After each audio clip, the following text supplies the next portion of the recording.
All right, today I'm going to talk about function notation. Functions are denoted with a letter. Most of the time it's F, but it could also be G or H or C, whatever letter. When an equation is solved for y, you replace the y with f of x, and that's function notation.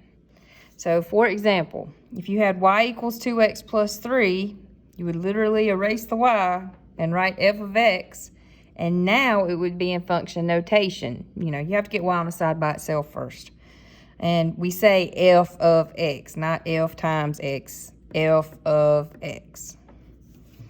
All right, the value of f of x depends on x. It's dependent upon whatever I plug in for x. F of x is going to be your output values, just like y is usually your output values. X is the independent variable in this situation, and that's your input values. That'll be your domain, and this will be your range. Function notation is useful to represent how two things are related to each other, how they're connected, especially stuff in real life. And we'll look at a couple examples of that.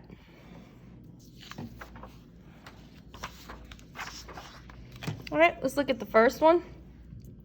It says, let A of X be the amount of money remaining on Shania's gift card after purchasing X apps on her phone. So we have this function, A of X equals $100 minus 1.25X. So this tells me that the gift card started at $100 and each app cost $1.25. And first they want us to calculate A of 22. So you're not actually doing math. This says I'm plugging 22 into the function A. So A of 22 would equal 100 minus 1.25, and where you see X, you're going to plug in 22. So that would be 100 minus 1.25 times 22 is 27.5. or $27.50. We don't have to have that zero. And then 100 minus $27.50 would be $72.50 or 72.5. All right, so what does this mean if you were explaining it to somebody? This would mean that Shania has this much, $72.50 left on her gift card.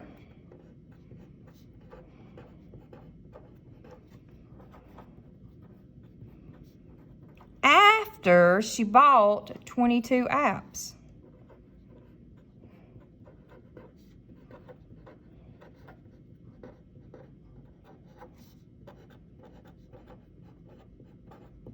Oops, apps. All right. Okay, let's look at another example. Come on. All right, for this one, we have Madison sets up a lemonade stand and she charges $2 per glass. It costs her $56 to set up the stand. You know, buy the wood, the lemons, the sugar, that kind of stuff, the cups. Write a function P that models the profit she makes by selling G glasses of lemonade. So profit is the money you make after you pay for your expenses. So this $56 is an expense. All right, so her profit are P of G, because the profit depends on the glasses she sells. That'll equal, now for every glass of lemonade, she gets $2. So that will be $2 for every glass of lemonade. But she's already spent $56 to get started, so we have to subtract that expense. So this would model her profit. Then it says, how many glasses will she need to sell to break even? Well, break even means $0, right? You covered your costs, but you didn't make any money. So we would set this equal to 0. So 0 equals 2G minus 56, and this is just solving an equation, right? Look at the side with the variable. We're going to undo addition and subtraction first, so we would add 56. So we get 56 equals 2G. To undo multiplication, we divide. And we get G equals 28. So she would have to sell 28 glasses of lemonade just to break even. Everything after that would be profit.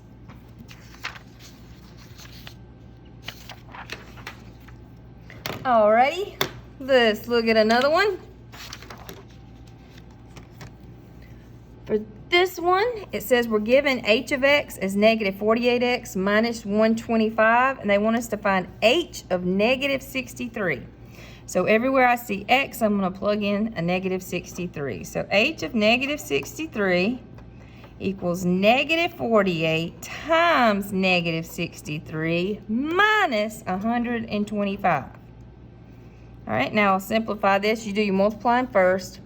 Negative 48 times negative 63 is 3,024. And now we will subtract 125. So 3,024 minus 125 is 2,899. So h of negative 63 equals 2,899. And you know, you could write this as an ordered pair. When we plugged in negative 63 for our input, our output was 2,899. All right, let's look at the next one. It says, what is the range of f of x equals 4x plus 9 given the domain? So these are our input values. We'll plug those in and get our output values, which will go in the range. So we've got to do f of negative 4, and that would be 4 times negative 4 plus 9. You could do this in an input-output table if you wanted to. So 4 times negative 4 is negative 16, and negative 16 plus 9 is negative 7. Now we'll do f of negative 2. That'll be 4 times negative 2 plus 9. 4 times negative 2 is negative 8. Negative 8 plus 9 is 1. F of 0. That'll be easy. 4 times 0 plus 9 is 0 plus 9, which is 9. And you can see the pattern, right? It's going up how much each time? 8.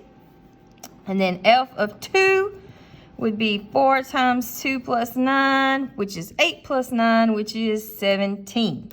So these output go in my range. So the range would be negative 7, 1, 9, and 17. And the order that you write these in the set actually doesn't matter.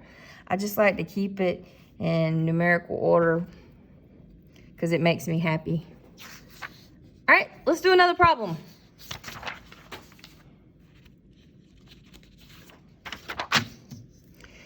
It says rewrite the equation as a function of x. So that means I need to get y on the side by itself first. So I say let's get rid of these gnarly fractions. Now you got a 17 and a 340 in the denominator. So the smallest thing they'll both go into is 340. So I'm going to multiply everything by 340. Boom, boom, boom. All right. And then I'll cross reduce. 17 goes into 340 20 times. So that'll be 20x.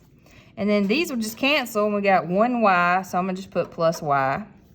Minus 27 times 340 is 9,180. And now to get y by itself, we got to kick these guys out. So I'm going to add 9,180 to both sides. Whoops. So then we get 20x plus y equals 9,180. When I move 20x to the other side, get out of here. If it's positive on this side of the equation, on the other side of the equation, it'll be negative. If it goes across the bridge, it gets a new address. All right, and now, the greatest of all. I'm going to replace y with f of x. Ta-da-da! And we did it. Function notation. All right, let's do another word problem.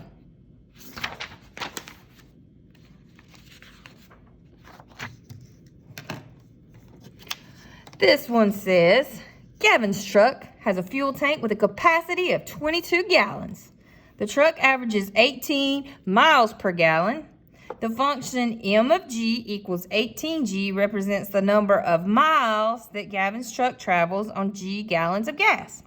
What are the domain and range for the function? Well, this is a continuous function because your domain doesn't just contain whole numbers, right? Because I can have 1.5 gallons of gas or 1 1/100th gallons of gas. So all the numbers in between those whole numbers, between 1 and 2 and 2 and 3, those are possibilities for what's in my fuel tank, as well as the miles distance I've traveled. So let's think about that. So how much gas could I have? Well, if I run out, I wouldn't have any, right? So for the domain, if I'm on empty, I got 0 gallons of gas.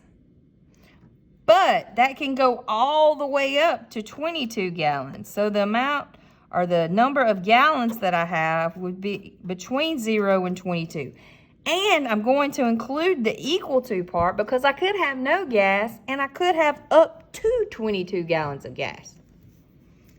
All right, so now let's talk about the range. If I don't have any gas, how many miles can I drive? None, right? I'm not getting anywhere unless I push it, and we're not gonna push a truck. So 0. Now, if I've got a full tank with the 22 gallons and I get 18 miles per gallon, M of 22 would be 18 times 22, which would give us 396. So I could go all the way up to 396 miles on a full tank. Sweet. One more.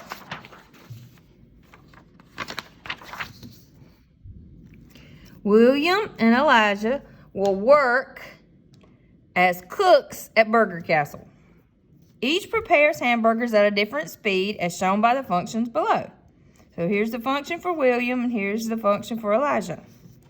It says B represents the number of hamburgers cooked, and WB and A of B, W of B and A of B represent the amount of time each cook takes in minutes.